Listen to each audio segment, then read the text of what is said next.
మా గల్లీలో ఒక కొట్లాట అయింది. ఒక అన్న కారు తెచ్చి తొవ్వలో పార్కింగ్ చేసిండు.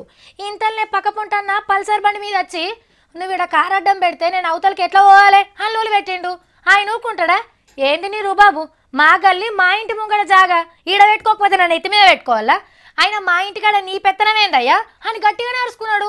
చూస్తుండగానే గల్లలు పట్టుకొని గిప్ప గిప్ప కుదుకున్నాడు అనుకో రాదుండ్రి. పార్కింగ్ జాగా లేకనే గిన్ని పంచాదులు. ఇల్లు నాదే, ఇంటి ముంగట రోడ్డు కూడా నాదే అన్నట్టు చేస్తారు కొందరు. ఇక బైక్ రాయిలైతే రుయ్యమని ఉరుకొచ్చి రోడ్డు మీదనే పార్కింగ్ పెట్టిపోతారు. అదేదో వాళ్ళ తాత జాగిరైనట్టు. పుసుక్కున దియ్యమన్నా గయ్యిన లేస్తారు. కానీ ఇదివర సంది ఇంటి ముంగట పార్కింగ్ చేస్తే ఛార్జీ గుంజుతారట మున్సిపాలిటోళ్ళు. కరెంటు బిల్లు, నల్లా బిల్లు లెక్క నెలకింత పార్కింగ్ బిల్లు చదివించుకోవాల్సి వస్తుంది. మొదలు కారున్నోళ్ల మీద పడి అటెంక బండ దగ్గరికి వస్తారట. మేమెందుకు పార్కింగ్ ఛార్జీ కట్టాలే? లోపట జాగలేకనే కదా బయట పెట్టినామని లాజిక్ పాయింట్లు మాట్లాడితే నడవదటిగా. పార్కింగ్ కు జాగ లేకుండా ఇండ్లు కట్టుకునే పెద్ద తప్పు. కాబట్టి ఉన్నంతల జాగ చూసుకొని కార్లు బండ్లు లోపల పెట్టుకుంటే మంచిది.